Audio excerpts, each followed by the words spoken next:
He's editor-in-chief of Breitbart News and a New York Times best-selling author.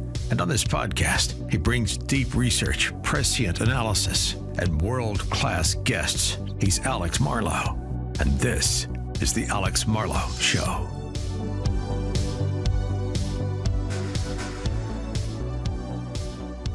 All right, this is the Alex Marlow Show on a Hawaiian shirt Friday. Got one of my absolute favorite Hawaiian shirts on, and you're missing out on that. You're not subscribed on YouTube or Rumble.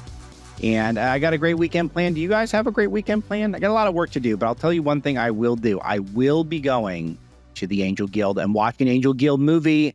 I am sick of destructive content flooding your screens and coming into my homes. That's why I joined up with Angel Guild. I wanted entertainment that inspires and uplifts and does not drag us down. And with Angel Guild, I can vote on upcoming movies to support the types of movies that reflect my values I align with, we align with on the show.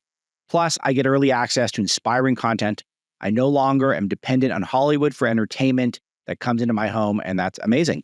You guys know a lot of their movies: Sound of Freedom, Cabrini, Homestead, powerful films, must see if you haven't seen them already. And if you want to make a real difference, where we put our dollars, that shapes the future of what they make. So let's support the content that amplifies light and protects our children from harmful influences. You can do this today. Angel.com/Marlow. Easy stuff. Angel.com/Marlow. Join me at the Angel Guild and pick out something nice to watch this weekend. All right. So we got some good news. And I got to admit, this is I call a lot of shots. I did not call this one. Chuck Schumer rolled over right away. And he's going to, looks like, cave completely on the CR funding measures. And that's always interesting. It makes you wonder why he's caving. Maybe things are not quite as good as they appear. But let me give you just the whole background of this. But a CR, continuing resolution, it's always necessary only when the Congress does not get its job done. Congress's job is supposed to be passing 12 appropriation bills each fiscal year, which goes end of September to end of September. That's the fiscal year. And the vote on each separately, this makes it so that we can scrutinize to some degree how taxpayer money is spent. I would love it if we could scrutinize every single line item in a budget, but that's not realistic when we have as much budget as we have. So for decades, Congress always runs out of time. It's very clear that this is intentional. And then they try to combine everything into a package, all 12 appropriations. They call that an omnibus, which is absolutely makes my skin crawl. One of the worst parts of American governance is our reliance and dependence on this. And sometimes they can't even get all 12 bills into one. And then that's where we get a continuing resolution, which basically extends the current spending levels. So that's where we are here. And remember, so this CR is based off of a fiscal year that started end of September, so October 1, I guess, and when Biden was president. So this was kind of on him. But what happens a lot in election years is the can gets kicked to the lame duck session, which is what we did here, short-term spending. And then we kick it even further down, which is where we got here. So the Democrats had another chance in December to pass something, couldn't do that, did a short-term CR. Now we're here. Now, so this one's different in a few ways, most of them good. It's similar to other CRs in some ways that are not as good, but I think it's important to get all this context. This one extends the fiscal year 2025 spending all the way through the end of fiscal year, at the end of the fiscal year, which is the end of September. So Republicans, we don't like everything in there, but Congress has always raised spending every year forever, as far as I could go back. And so this one actually reduces spending. So we like that. It's very good. So there's a funding freeze. This hasn't happened. It also does not include earmarks, which Republicans reinstated just a few years ago. We were supportive of reinstating earmarks, which is crazy. And this is something that in that Scott Perry interview I did earlier this week, the really striking moment, he said that a lot of my Republican colleagues are secretly upset this doesn't have earmarks in it.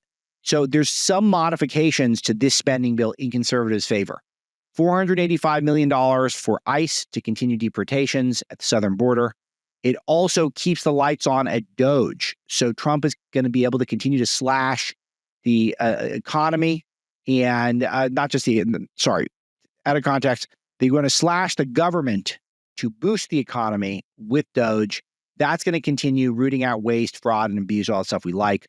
Also, through impoundment, Trump isn't obliged to spend everything that is allocated. So it's very cool. And this is something Democrats are very scared of, is that Trump might not even do all the spending that's allocated, which is already a cut because they want government as big as possible. Now, there's a few things here we don't like, which is the Biden administration. It's basically Biden administration spending levels approved by Biden and Pelosi. And that's not ideal. We obviously want to do that because we want to roll back things even more. But Biden's bills had more woke stuff in there, more lawfare, less border. So this doesn't have quite that level. But we want to take off some of the guardrails that Biden had put on certain spending to preserve woke culture that's not totally eliminated. And we're going to have to work towards that. So why Schumer caved? So Democrats appeared to be horrified that what Russ Vought and Elon could do during a shutdown would really hamper them and harm them in their reelection prospects. I was confused by this because what didn't the House Democrats see that the Senate Democrats did see? That made me think, and I called up a lot of people in Washington. I said, what's going to happen? What are they going to do? What's Vought and Elon going to do? And they kept saying, oh, man, they're going to pull shenanigans to make their lives miserable. It's like, okay, well, what does that mean? What are the shenanigans? Well, they were going to try to make things painful by making government employees find themselves completely out of work when the government started back. So basically, it was going to lead to widespread firings of more government employees, and people who are more institutionalists did not like this because they wanted to preserve as many government jobs as they could. They thought it was running a big risk that if they let the government shut down, more and more government jobs were going to get eliminated. So, and then also there was a concern that Democrats would receive the blame, which of course would be true because no Democrats supporting Biden level funding. It would have been a tough sell in the media. Now, Schumer's sold these in the past. I went back, and I won't spend a ton of time on the show on it because it's going to be a long show.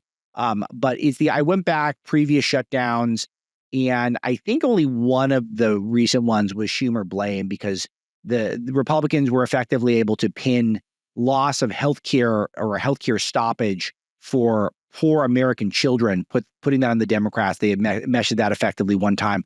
But all the others, and I think there were at least 3 others that I looked at, Republicans were blamed. So I thought it was very interesting that Schumer clearly thought the Democrats were going to take the brunt of this one if this thing did go to a shutdown.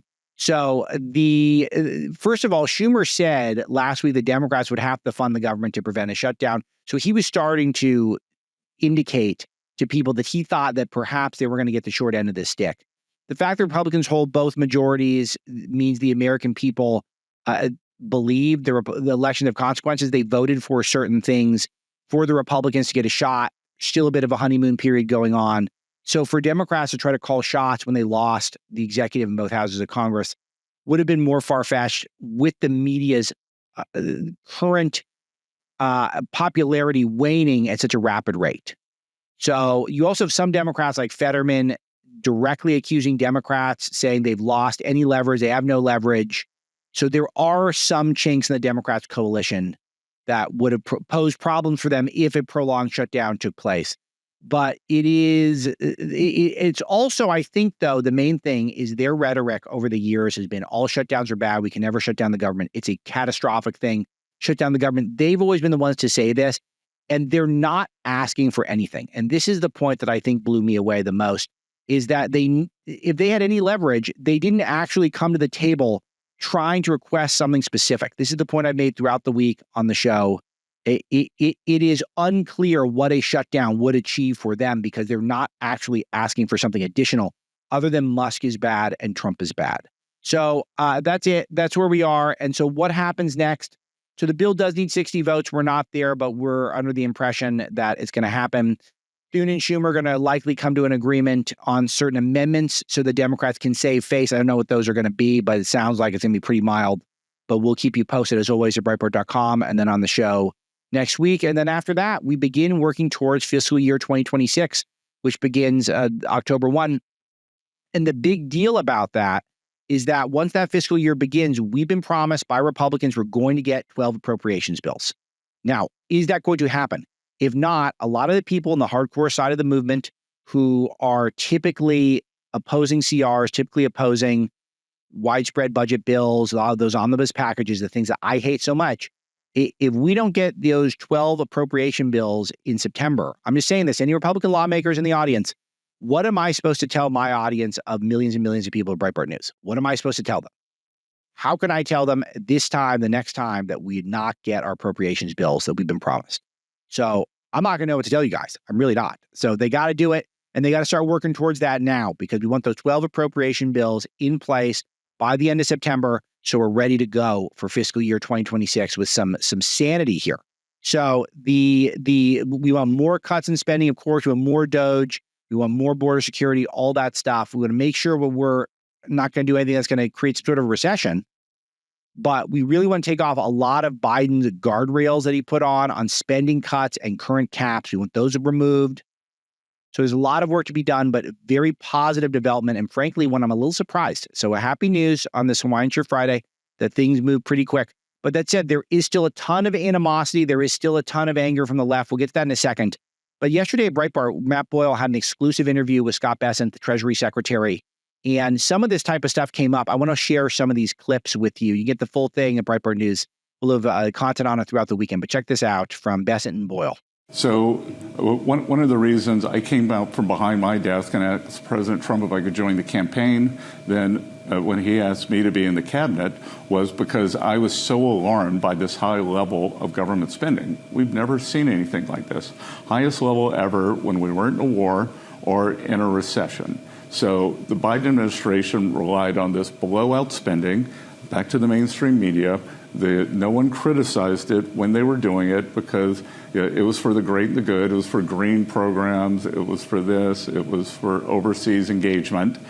Now what we're trying to do is do a course correction where we bring down the government, we deleverage the government and re-lever the private sector. And we're going to do that by cutting spending, the lowering interest. We'll get a natural lowering of interest rates. And then on the other side, as we re-lever the private sector, we plan to deregulate the banking system, which was one of the things I talked about at the Economic Club of New York last week.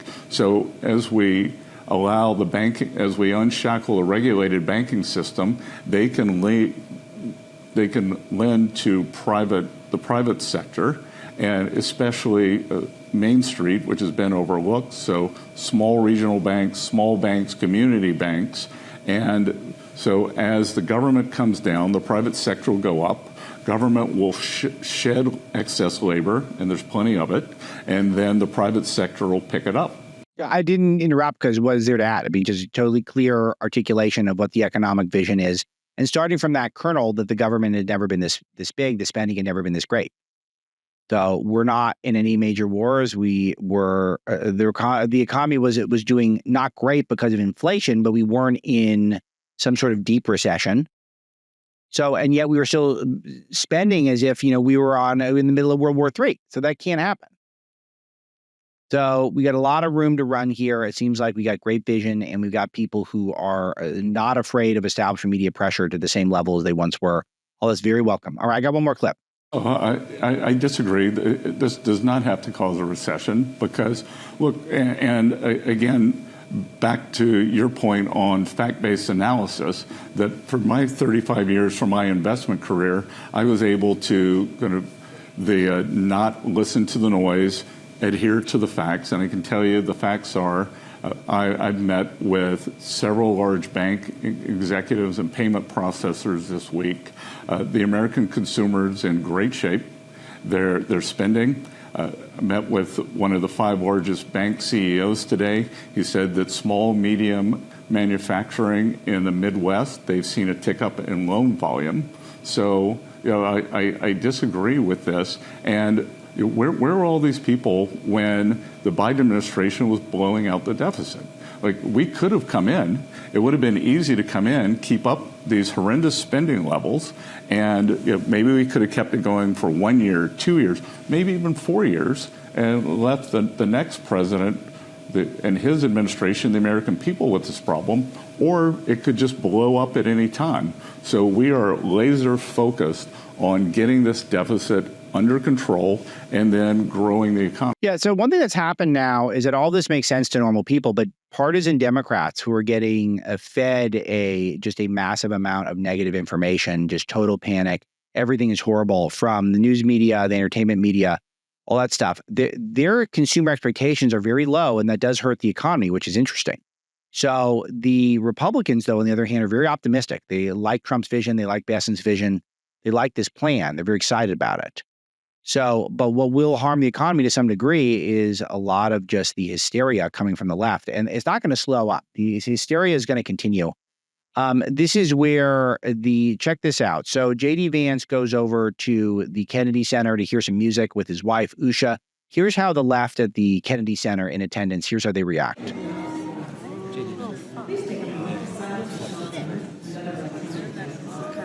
Kill that life!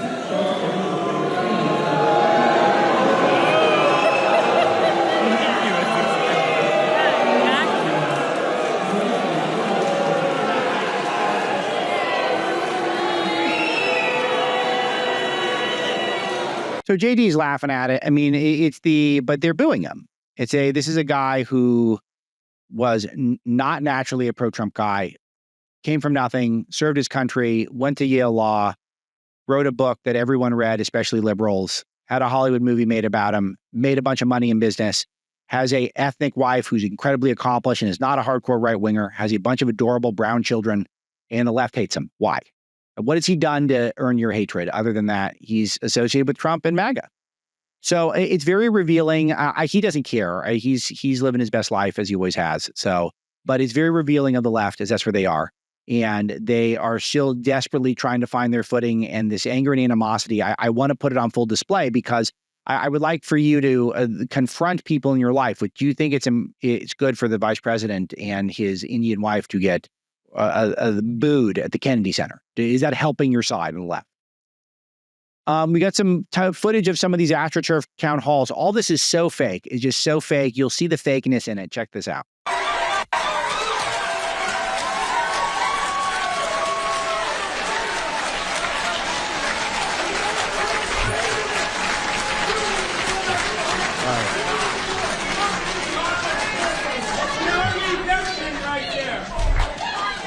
So to be clear, I deeply value the contributions that federal employees make every day to keep America running and to deliver important services. For example, folks at the National Weather Service office put out critical and That's Chuck Edwards from North Carolina. I got one more. Like him or not, Elon Musk has brought a lot of really smart people to Doge. And they're just yelling, standing up, screaming. It's so phony baloney. They don't want to hear from him. They're not really this outraged.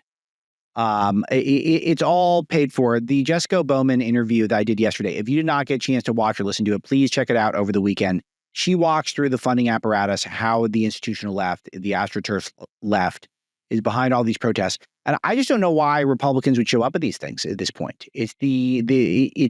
I'm all for talking in a civil forum to people who disagree with you, but there's no goodwill anymore. It's just, there's no benefit of the doubt. It's all about trying to create some sort of a AstroTurf narrative that the Republicans are dictators and behaving like we're in a civil war environment. And they're the bad guys, and they just want to create energy by opposing everything that we do. So life is only so long. Life is short, as the expression goes. How much time do you want to spend interacting in these scenarios that are so faked? They're not real. All right, here's Maxine Waters, just to give you a sense of how extreme the rhetoric has gotten. I'm worried that Trump is on the edge of creating a civil war. He alluded to it more than once. He alluded to the fact that if he did not get reelected, that there could be a civil war. What does Trump expect? Oh, I believe he expects violence. I believe he expects confrontation. I believe he's working toward a civil war. We're not going to get goaded. So, did she give a round condemnation of all of the terrorism that's being done against Teslas? I thought we loved EVs. But now all of a sudden, it is completely acceptable to have terrorism against Teslas because you don't like that Musk is trying to cut parts of the government. on Trump's behalf. We saw, I think it has to be about a dozen conservative influencers online were swatted. This is where they call the police and have them come to your house. And it's an old tactic that the left has used for a long time, and really as long as I've been in journalism, to try to harass people who are prominent online, try to intimidate them into silence. Some of the names that are reporting they were swatted were Gunther Eagleman, who's very popular on Twitter, Sean Farash, who's another broadcaster who is on popular online, Cat Turd, famous Cat Turd, Joe Pagliarulo.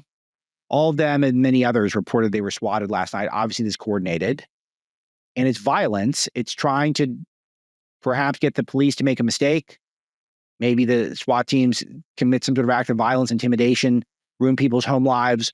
All of this is violent tactics. It's all violent. So they like violence. We're not violent at all. We're peaceful. J.D. Vance is going to a concert with his wife. Like, that's peaceful. So we're the peaceful ones. They're the violent ones. And then they accuse us of civil war and violence. So just note that that's it. That's where they're at. Here's Ayanna Presley, just to give you a sense of where the squad's at about the shutdown in Schumer's cave.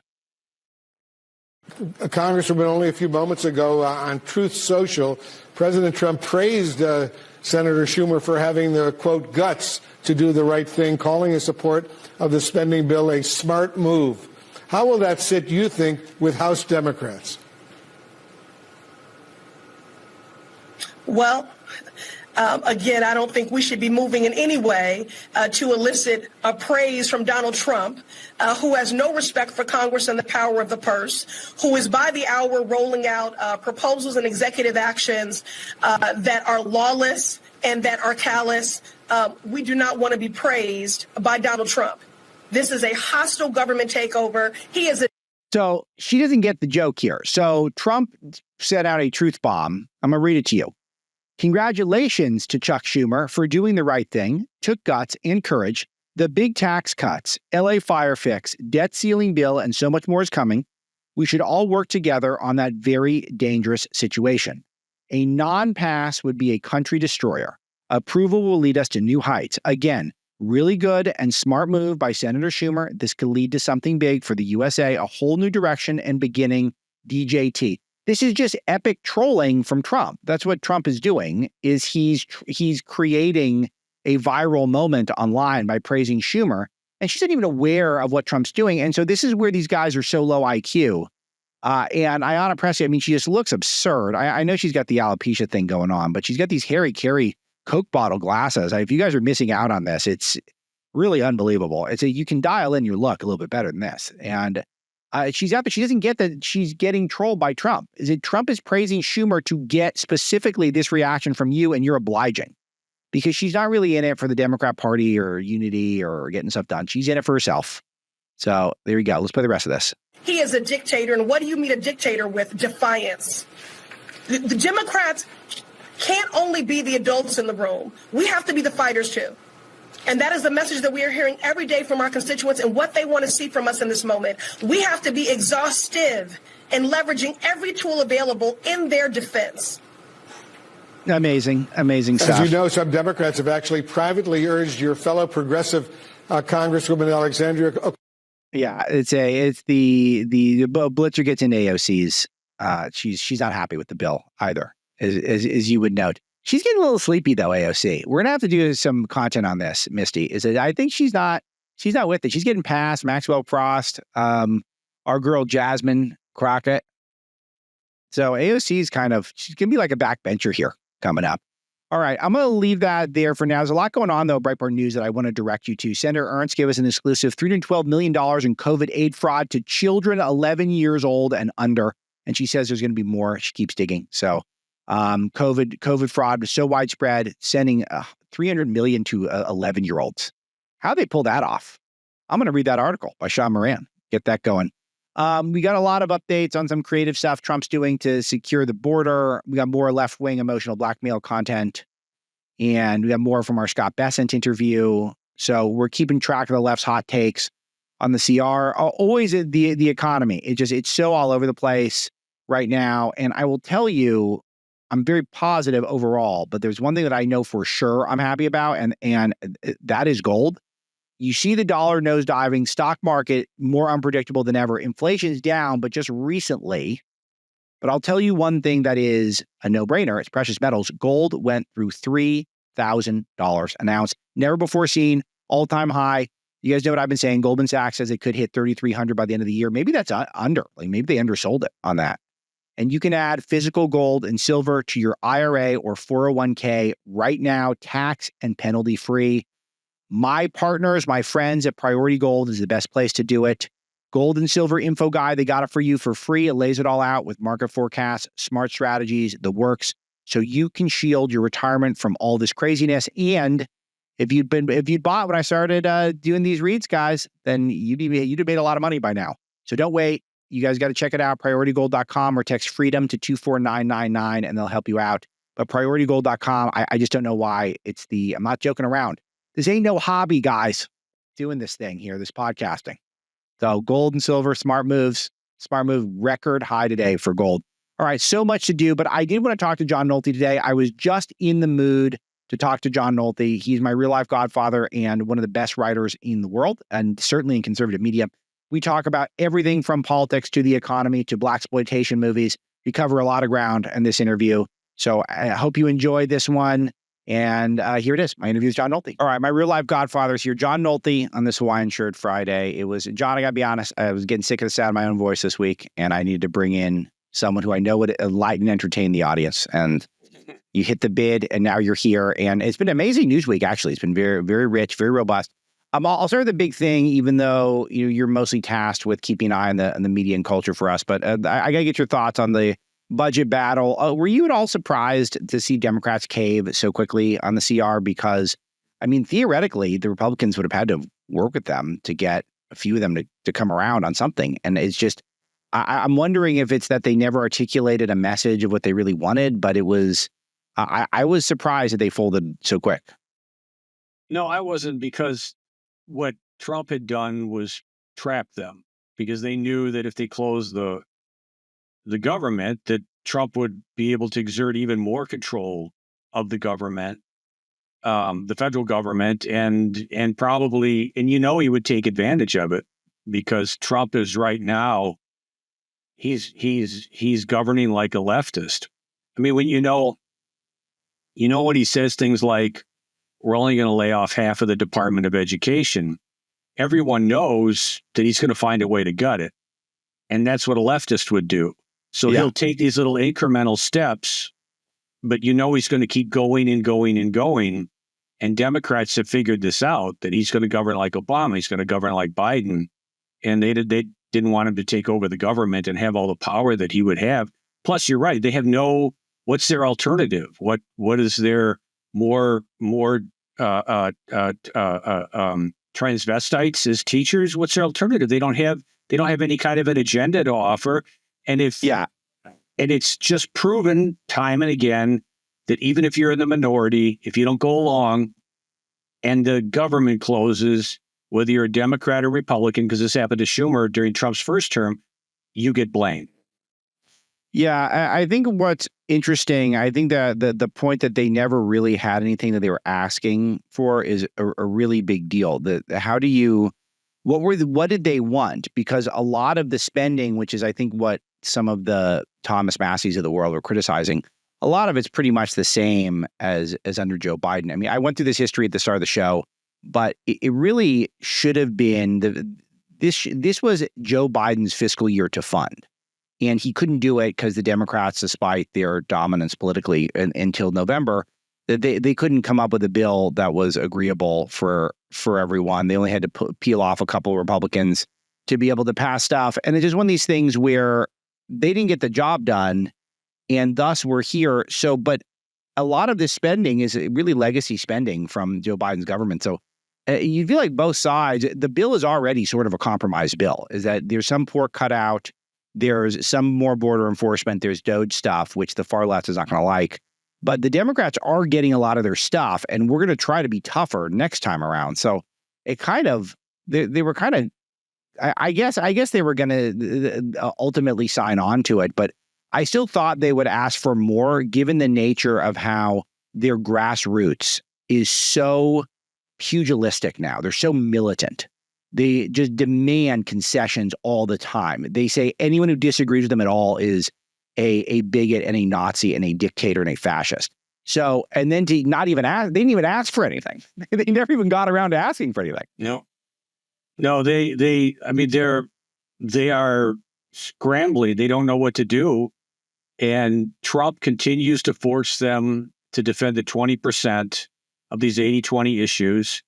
He keeps bringing these issues up, like deporting this Khalil kid from Colombia. Sure. And they got to defend him while they while they stand on their hands when a little boy with cancer is introduced. And they just don't know what to do. They don't have a message because Trump took all their best messages. Yes. Anti-war, and we need to get the CIA and the FBI under control, and working class and pro-union. He took all those messages, the trade messages, and all they're left with are a bunch of transvestites and PBS moms. And they're in a very, very difficult situation. And Trump he's thinking long-term. He understands, I think as well as anyone, that tariffs could hurt the economy, but he's gambling on these tariffs bringing manufacturing back to America. Right. And transforming our economy into what it was, where we actually built things. And building things is what creates men. And it's what creates mentors to boys, mentors who are actual men and not queers for Palestine. So he understands this is the long game, and Democrats understand this too.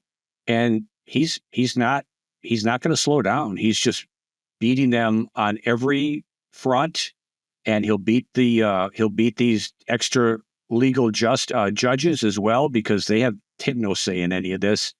So it's really something to see. So you mentioned the trans stuff. So I got to get your take on Congressman Sarah McBride, who is out there calling us weird and bizarre, even though he is a man who cosplays as a woman in our Congress. I spent about 4 minutes on it yesterday, John, so I'll refer people in my commentary. They'll have to listen to yesterday's show. I think they grabbed that section, they put it up on my X account, which is good. I think it's a pretty fun segment, but I'll just play the end of this for you. I'm sure you had some thoughts on it. Load this up. We will not take our issues. The Republican Party is obsessed with culture war issues. It is weird and it is bizarre. And the American people deserve serious legislators, serious elected officials who are focused on bringing people together to deliver real results for the American people, not to play games and not to engage in schoolyard taunts. John, your take. I mean, the guy's a clown. He's a joke. He's a guy in a dress, and he wants us to take him seriously. It's like something out of a sitcom or Saturday Night Live, 30 years ago, the church lady. It's just ridiculous. And I guess the thing, what I was thinking about when I was writing the piece about him yesterday was how far we've gone back to normal. Because 3 years ago, 2 years ago, if I had written a piece on him, and this is nothing against Breitbart, it's nothing against anything, but just the way that things were, we would have had to be much more careful. Sure. Much more, or we'd be charged with hate crimes, and our advertisers would rebel. And finally, things are returning to normal. And we can ridicule this guy because, and if you want to live as a woman, I don't care. Live and let live. But when you want to force me into your fantasy, I'm gonna make fun of you until the end of time. And this is a very important distinction, because it's not that I care about Congressman McBride, how he wants to live in a personal level, but it's the constantly putting it in our face and making this is all he's known for. It's not like he's got some great idea about the economy or about how to bring egg prices down. It's all the fact that he is doing this role play as a woman, and that's all. That's it. There's nothing else. And participate. Yeah, and we have to. Right. Exactly. So if he'd come up there and said, actually, I understand.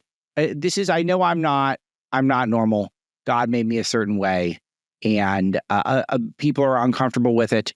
I think they're wrong, but I understand it. And I'm focused on delivering these results for my constituents. Here's how I'm doing it. Then I would go, interesting. maybe I'll listen. But instead, we get lectured and we're called bizarre because we think that this freak show that's going on, and it is not just him, it's that the entirety of the whole Democrat movement is all based off of elevating freaks. Like you mentioned the guy from Colombia who is here on a green card. Here is a visitor to this country. So he should not be protesting anything. And he certainly should not be advocating for the destruction of Western civilization while we grant him a massive platform. I mean, that's just not, we've crossed way over beyond this is free speech into this is stupid. And he's not a citizen. He doesn't have any free speech rights.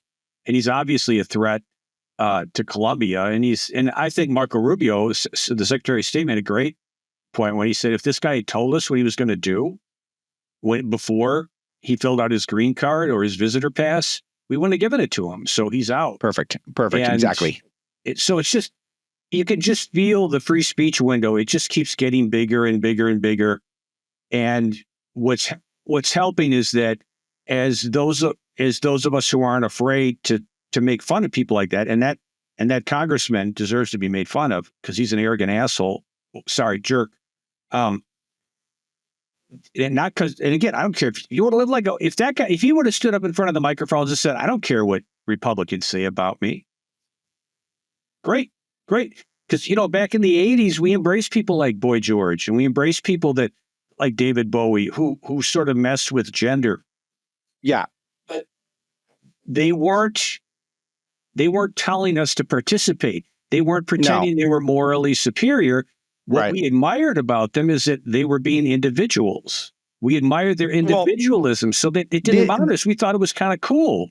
And this is the point that's so important about what you mentioned earlier about writing articles. So the Breitbart, it's a small to medium-sized corporation, but it is a corporation. And though, on a personal level, free speech guy, I want people to be able to say whatever they want. And you'll rarely find me criticizing people's speech, if ever. It is, I'm looking at the content of it. But one thing that was a reality is that a lot of the advertising on Breitbart comes through Google ads because Google has a monopoly on web ads. It's a monopoly. And no one talks about this. Google is one of the wokest companies, if not the wokest company in Silicon Valley. So every piece of content that has the word trans in it is going to run the risk of making no money. And thus putting the word trans on the front page of Breitbart, which is where a huge chunk of our traffic, I don't think quite half, but it's a ton of our traffic. You go to Breitbart.com, they hang out there all day long. You even put the word trans, you are sending a signal to Google's algorithm to consider demonetizing all this stuff. That is a massive headache for businesses. And I'm pretty convinced that's not happening now because I have not asked the suits at Breitbart Corporate to change our behavior. I've just kind of let the reins off people. But it's one of these things where we had to really make it worth it if we're going to take a shot at the trans because we are running the risk at doing it not only for free, but to spite the business. It could mean that we would be losing tons and tons of revenue, which is just not the reality that we can live in. It's just not a high margin business, journalism, as everyone knows. Or you would have Media Matters launching a boycott against us. Yeah. And now you get the sense that you can say what you believe, obviously within you want to stay within parameters. You don't want to be cruel to people. There's certain words I would never use. Right. But you just get the sense now that if Media Matters ran to some corporation and said, oh, John Nolte called this guy an arrogant freak on the pages of Breitbart, that the advertiser would just say whatever. And because it's a totally different world now, we're finally through the woke terror, or at least we're getting through it. Yeah, we're getting through it. And it feels like now, actually, and this is what I've been saying online on the show, and people have been responding to it, is that we have to run up the score now, which is why I'm leaning into more of this content on the show. And I want us to go harder on it at Breitbart because we got to cement these victories. And you see it in the Dems' weakness now that their main causes are Team Sarah McBride. We're on Team Khalil, the guy who's wants to, blow up Western civilization, being here and being able to do whatever he wants. It's they don't have a coherent message. They complained about egg prices nonstop. Now egg prices are lower than when Trump was president. He did bring down, when Trump got sworn in, he did bring down gas prices. He has brought down inflation. The unemployment's low. It's one of these things where you can quibble with certain things, but overall, our stuff is working and they're really struggling to find a narrative. Do you see anything, John, because you're a good ombudsman, do you see anything that you think we need to clean up right now as a movement in terms of messaging, Trump, Musk, anyone that you're thinking might be a little off base on anything right now? No, I don't think so. It's really just going to be a matter of standing firm and not allowing the mainstream media to do what they have done so effectively over the decades, which is fabricate a reality that doesn't exist out there. And that was the most important thing that we penetrated. And Trump had a ton to do with that because he just wouldn't listen to them. And then, but the rest of us would, and certainly Republican politicians would, especially in DC, because they were just inundated with this propaganda. Oh, we need to offer mass amnesty or we're going to lose the Hispanic vote.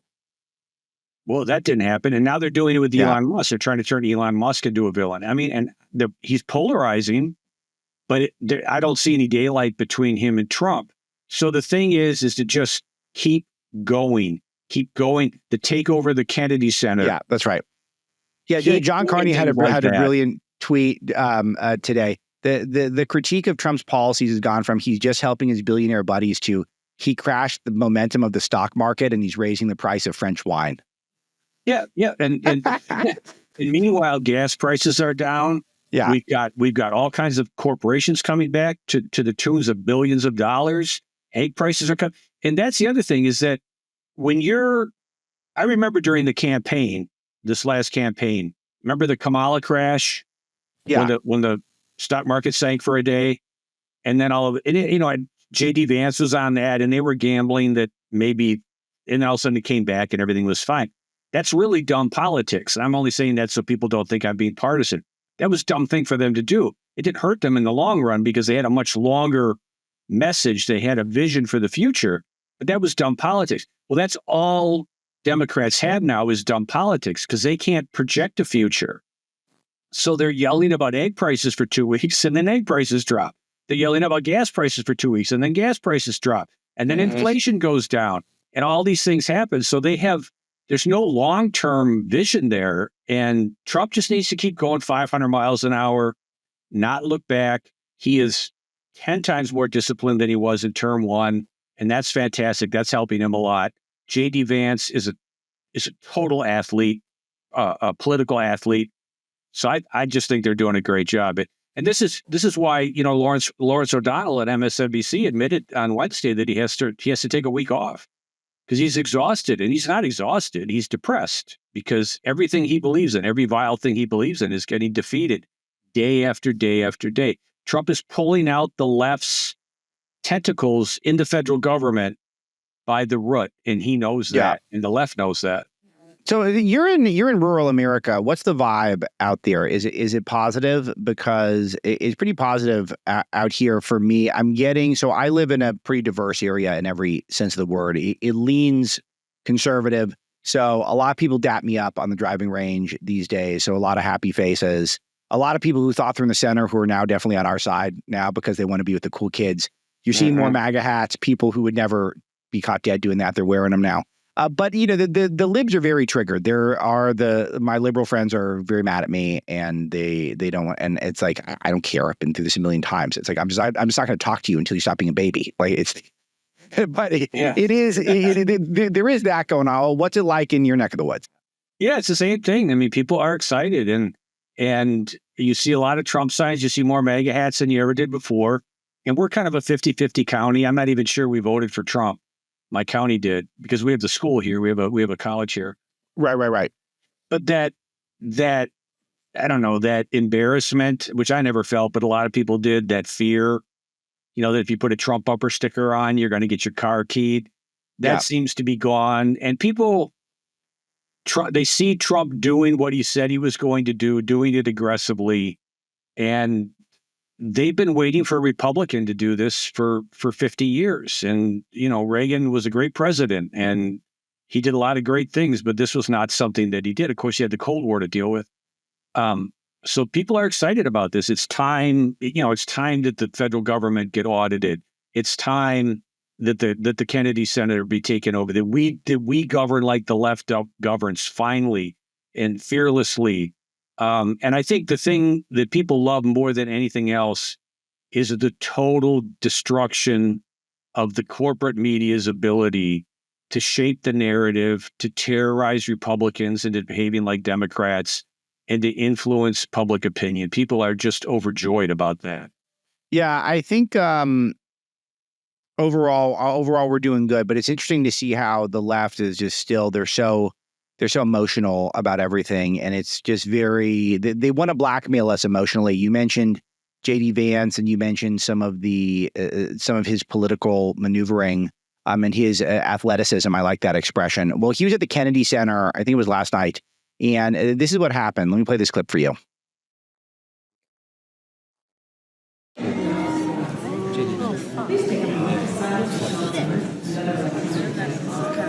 Kill that life!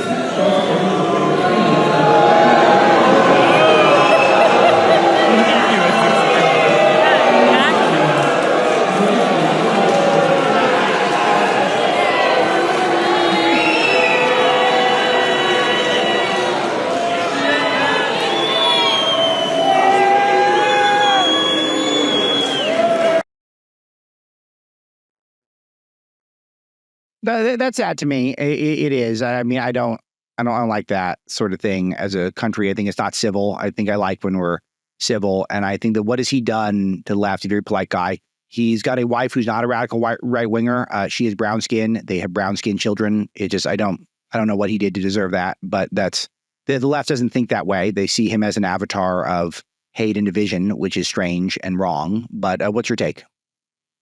Those moments are good. It's like the people that ran into Trump Tower yesterday to protest on behalf of a terrorist sympathizer. One of the things that has killed the left and it ushered in Donald Trump was stuff like what we saw at the Kennedy Center yesterday. And there was a time when the media could hide that. It would happen and they would think, oh, this is bad for Democrats, so we're going to hide it. They can't hide it anymore because Breitbart's going to play it. And it's going to fire out all over social media. And I think the more people see what entitled crybabies these people are, I would never boo a politician. I would never do it. I would never boo the president or I don't care who it is. I would never, ever do that. And but they do it just, as though it's okay. And they all did it. All these gray-haired and purple-haired idiots, and over nothing, over absolutely nothing, over Trump basically governing like a Democrat would have 30 years ago. So I think it's good. The public sees it. They say to themselves, I do not want these people in charge of me. Yeah, I totally agree with that. And I guess that's good. It's one of these things where they forget that people are human beings also. And we have a way of not doing that. And I just think that is important. And I have to remind myself that that's not how they think of things. These protests are popping up, town halls. It's got this very inauthentic feel to it. We did a long interview yesterday with a journalist named Jessica Bowman, who has infiltrated a lot of them. And she walked through a lot of how the funding is done and who's behind them and how it really is just a group of people who are very rich and very moneyed. And it is pure AstroTurf. That's why they happen during the middle of the day. For example, they don't tend to happen, when people are, they're not using their free time, that this is work time for the people who are there. They're at work at these protests. But you have any take watching these? Because they're sort of weak compared to 2017, but you never know where they're going to go. I mean, the Tesla terrorism is not good. I mean, there's really, really horrible stuff. They're torching Teslas and stuff. What do you think? It is terrible. And any kind of political violence is always terrible.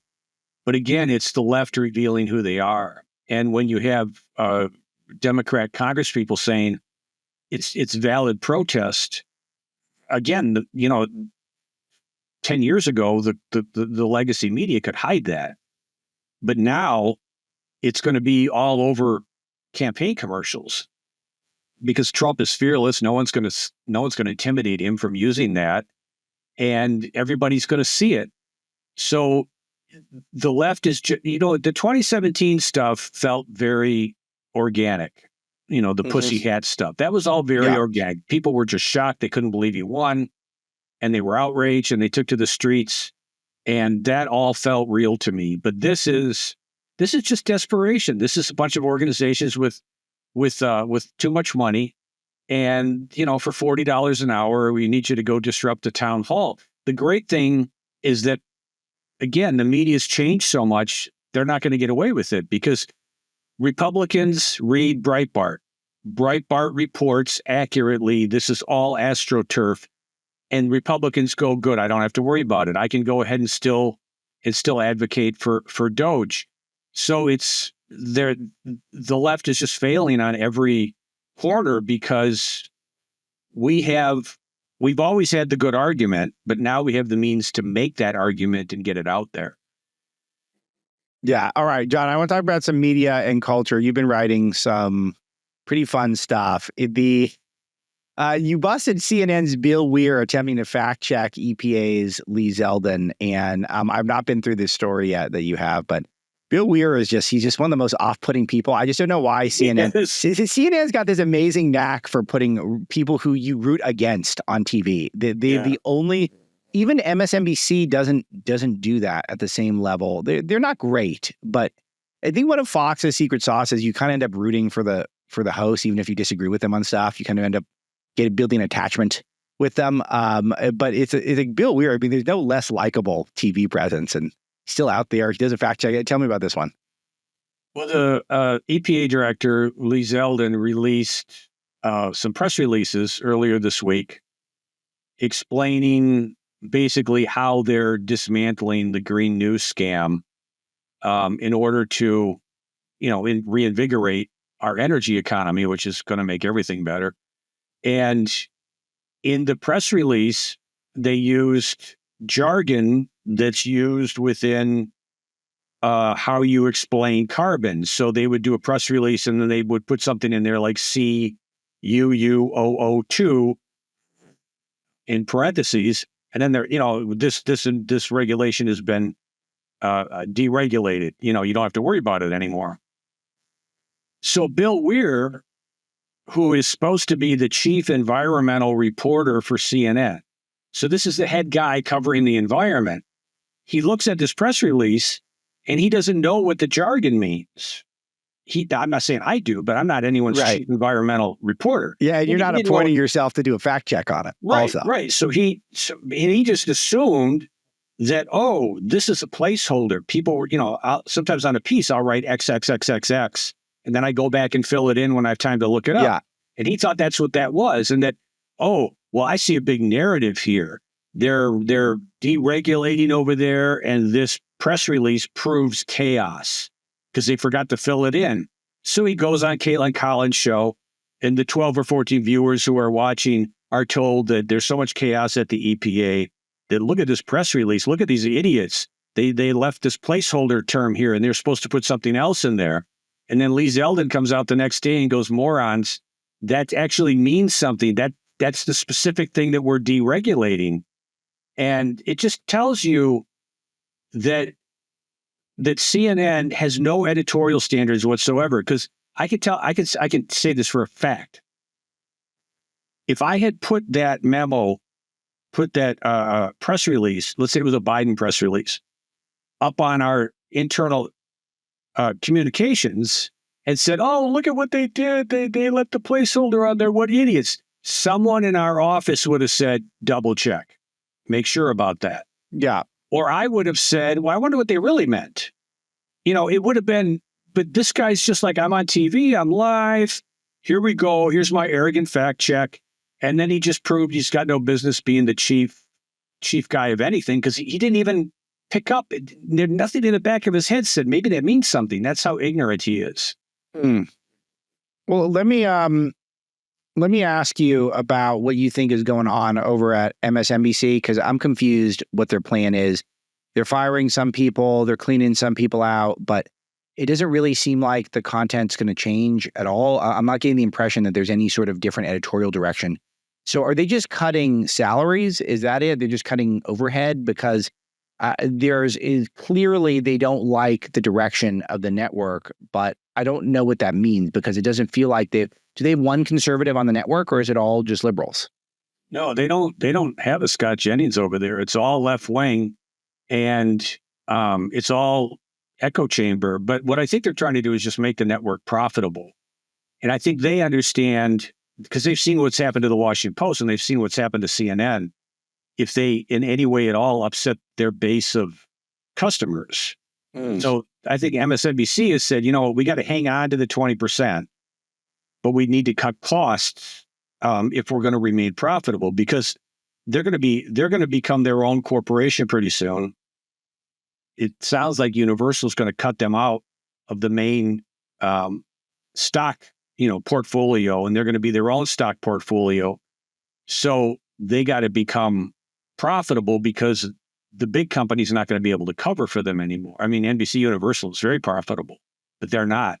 So that's what I think they're doing. But I don't think they're going to change, because I think they understand that they have a niche, and that they better stick to it. Otherwise, everybody's they're going to lose everyone, because who's going to watch? I'm not going to go back and watch MSNBC if they No, of course not. Well, you're seeing the CNN, their ratings aren't going up, even though they got one guy who's good. Like, it doesn't, no, we wait for the clips online, as we discussed last time. Yeah. It's funny because he'll do a show and it'll get 300,000 viewers, but he'll put the clip up and it'll get 2 million views. Yeah, right. And that's it. And we love it. I mean, that's perfect for us. Just so so long as they keep getting bundled cable subscription money, they're going to survive. But that's all right. It helps us with content. All right. I've been looking forward to this the whole interview, John. It is Snow White weekend, right? I mean, is this it? Is this the one that we're finally here? It's next weekend? Or is it this one?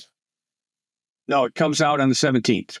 Oh, no, not on the 17th. I can't wait. 21st, on the 21st. I can't wait. So I got to wait one more weekend. Dang. Yeah. So annoying. I mean, I'm just waiting for this. It's just the one thing that's noteworthy to me, though, is the media coverage is now for some reason portraying both Rachel Zegler, the extraterrestrial who stars as Snow White, who doesn't have particularly white skin, which is interesting, and also doesn't like this country and hates the patriarchy and all that stuff. She's controversial, but also Gal Gadot, who plays the queen, she's controversial too. But the only thing Gal Gadot has done, as far as I can tell, is that she was born Jewish. I feel like that's the only thing that was controversial about her. So why is the media indulging this? I even saw Variety, which is, I mean, a lot of Jews read Variety, and they wrote about this as if there's an equivalence between, hating the original source material and hating the country that you're trying to sell tickets to, and being a Jew. Like they're granting that equivalence, which is very strange. I feel like they're both equally controversial. Where is that coming from?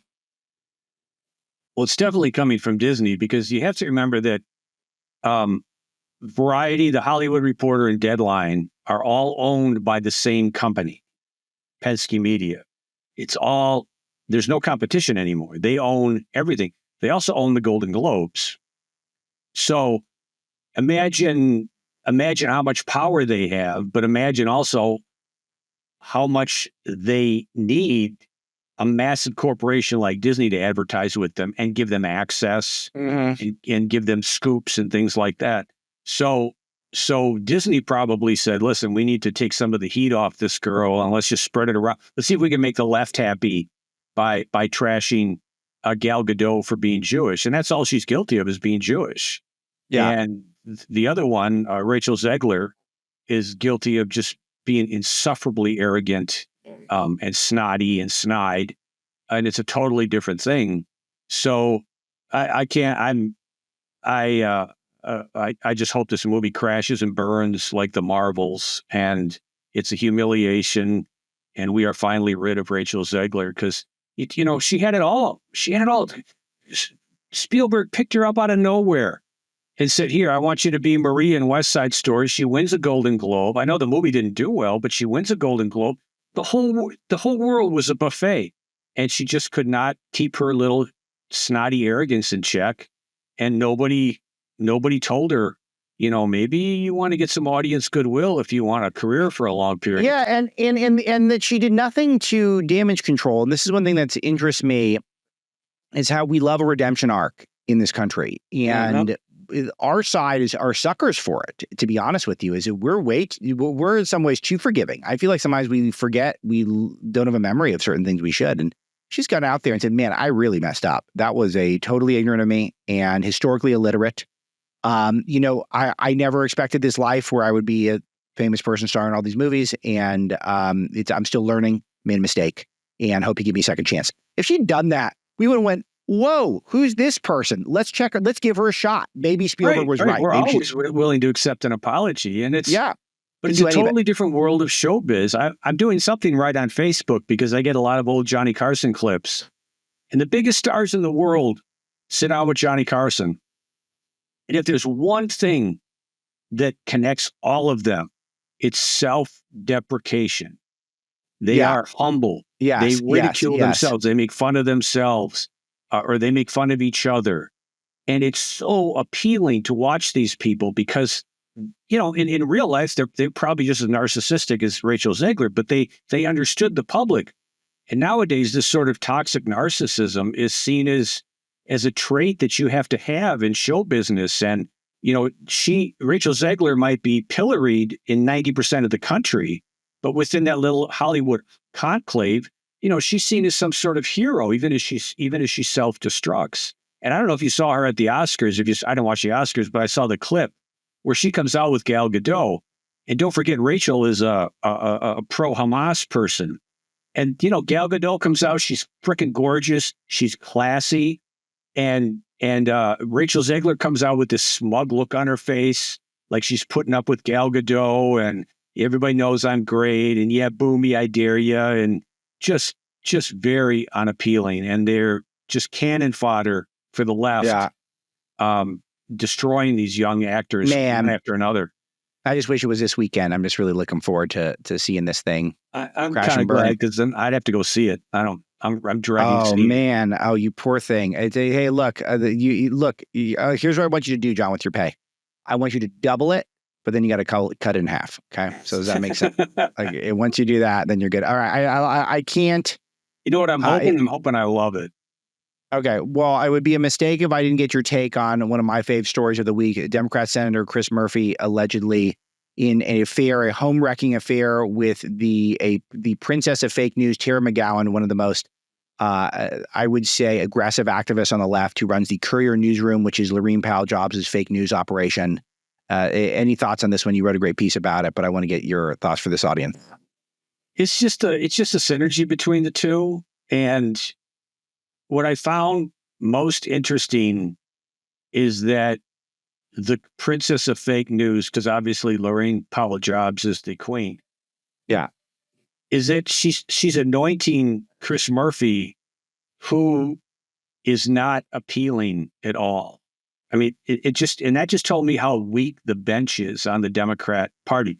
There's no Obama. There's no Bill Clinton. Just this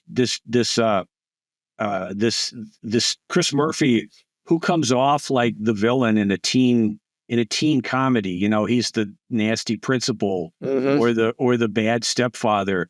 The guy just has no appeal. He's got no charisma. He's too stern and too mean looking. So it just tells me that the bench is very low, very weak over there. If that's all they got, which is wonderful for us. But there's nobody other than Fetterman. There's really nobody appealing over there at all. Yeah, and you mentioned Michelle Obama and the Obamas, and I was thinking about how now even the Obamas aren't the Obamas. No. And Michelle Obama launched a podcast with her brother. I don't know who put her up to this. She seems like she doesn't want to do anything, especially not a podcast. It's a very crowded space, as you know, John, and I've started participating in it, and you really see it's even more crowded than it looks. So many podcasts, and it just. Do we need a Michelle Obama podcast? It seems like the world doesn't think so. Doesn't seem to be really tunning it in terms of views, as far as I can tell. You had to have had a thought here. Yeah, and then her brother's just kind of off-putting. There's just something. He just doesn't look right. I don't know what that's about, but he kind of looks like her without the wig. And you need, that stuff matters. And then I've heard some of their topics they talked about, and it just sounds very uninteresting to me. And but you're right. The Obamas aren't the Obamas anymore. The glow is faded big time. It's funny because I'm in this space now and I'm thinking about it more critically than I've been a long time podcast consumer. Really, I was a very early adopter. I famously told Andrew Breitbart he should start a podcast operation. And he looked at me not in a totally dismissive way, but you could tell he had no interest in doing that, even though I don't think he thought it was a horrible idea. But he did look at me like, I'm not going to be doing that. He kind of gave me that look. And hey, look, we only would add $1 billion if we had done that, but that's all right. It's a look. I'm sure I'll have one more of those ideas before I die. So yeah. It's interesting how a lot of people who do well seem to just be celebrities, and I'm wondering if that sustains itself. Because for me, what I'm trying to do on the show is I'm trying to lead with the information and the news, and obviously, if I'm boring them, it's not going to work. But I do focus on the material more than me feeling like I've got to be some sort of a big star. And I wouldn't tune in to listen to someone just because they're famous, but apparently that's a thing where people think, well, this person's famous, so they must be good at a podcast. I never made that connection, but I'm wondering if that's really where the space is going, or maybe not. I think it's probably like, there was a time when everybody got a sitcom. And some of the sitcoms really took off, and a ton of them just faded away to nothing. My guess is that there's a lot more celebrities doing podcasts than you know about because we never hear about them. The ones who are good at it, their celebrity gets them in the door, and then people go, "Oh, I like that person. I'm going to keep listening." And my guess is that Michelle Obama is not going to remain. I'm sure a lot of people. I mean, just her launch seemed pretty weak. But unless she gets interesting, she's not going to survive. And she's probably, after Oprah, the biggest celebrity in the country, or at least she was at one time, which isn't a criticism of her. It's just what it is. So I would stick to the content. I think the content is the most important thing, because people who listen to you are going to come back. And all that matters is after a while, they won't care who you are. Exactly. That was always my thought. And then some of the shows I like, I don't know any of the individuals at a personal level. They run a good show. But it's just interesting. It's just like, this person's famous, let's give them a podcast. I do think it's the muzzle velocity. I think it gives you the launch velocity. Definitely. But I'm just wondering how much, because it's not, we're talking about it, so it's not like it didn't register at all, but it just doesn't seem like it has nearly the buzz of, Newsom's launch was pretty genius. It was I see what he's doing. It's all a big manipulation. He's completely full of crap, and he's trying to, the way I put it, inoculate himself from his horrible record. That's the whole point of this thing. But he was able to launch it with some mega buzz, and that's pretty cool. Michelle Obama couldn't do that. And it's just like her chatting with her brother. Is there really, in 2025, do we have Michelle Obama fever right now? Yeah, no one even knew she had a brother. I did, because he was a basketball coach. He was like a Division I basketball coach. So that's which was sort of interesting. But who knew? But the other thing that Gavin Newsom could take advantage of was his notoriety. The fact that he's under the gun now, he's under the microscope now for being such a terrible governor with the fires. So, sometimes that works too. That's how you become, you take advantage of that. You're in the media. It may not be for the best thing in the world, but you're in the media. And I think that helps a lot. But you look at someone like Joe Rogan. I didn't know who Joe Rogan was before he started the podcast. I didn't know he was in UFC because I don't follow that. I didn't know he was a comedian because I don't follow that.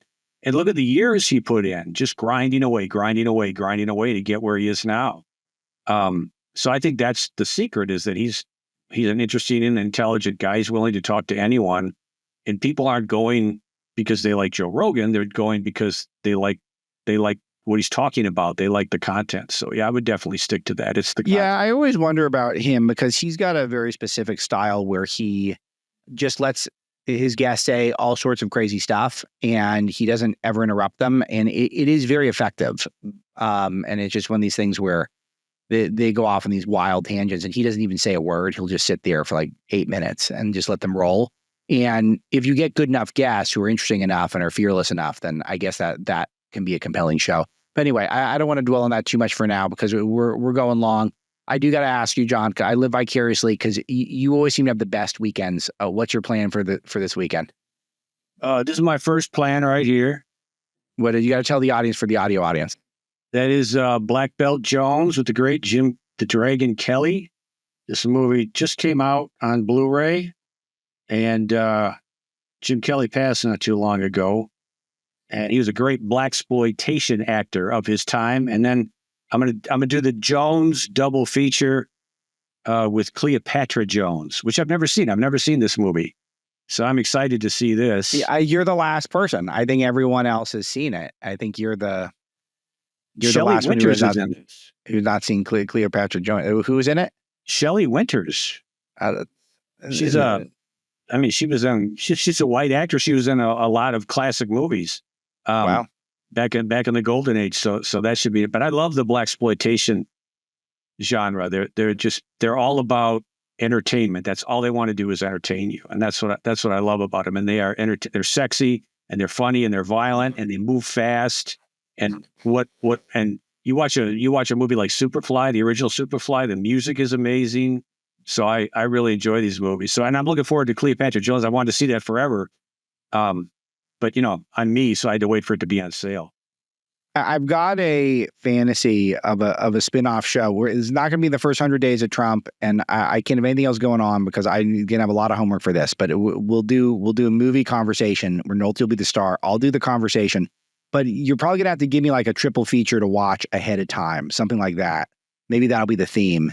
And but that's like 6 or 8 hours of homework for a show. But I think that could be good because John is a encyclopedic knowledge of movies. But even better than that, John, I like that your sensibility is sort of populist. You're not looking for obscure artsy fartsy stuff. You're looking for pure entertainment first, which is, do you feel like that's where people's heads are at now? Or do you feel like people who are making movies are still in they still want the prestige more than the mass appeal?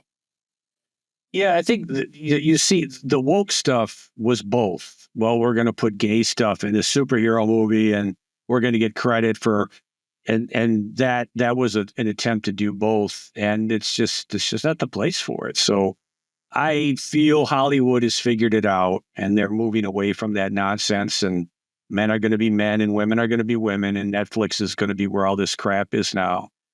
But someone once described me as a movie omnivore because I like everything. I like artsy fartsy movies. I watch a lot of I do too. I love the Criterion stuff and all that. But Yeah, I also too. love Cleopatra Jones and Superfly. I like that. That's what we call range here on the Alex Marlow Show. Right. There's a lot of range. Nolte's at Nolte NC on Twitter. Everything writes at Breitbart News is must read. His book Borrowed Time is terrific. It's novel, and you'll breeze through it as I did several times when I've read it many, many times. And John, anything else you want to plug or share? No, that's it. Everybody have a good weekend. Beautiful. John Nolte, thank you, my friend. That'll be today's show. Thanks to our producer, Misty, and all of you for telling 10,000 friends and family members about the Alex Marlow Show, and we'll talk to you next week.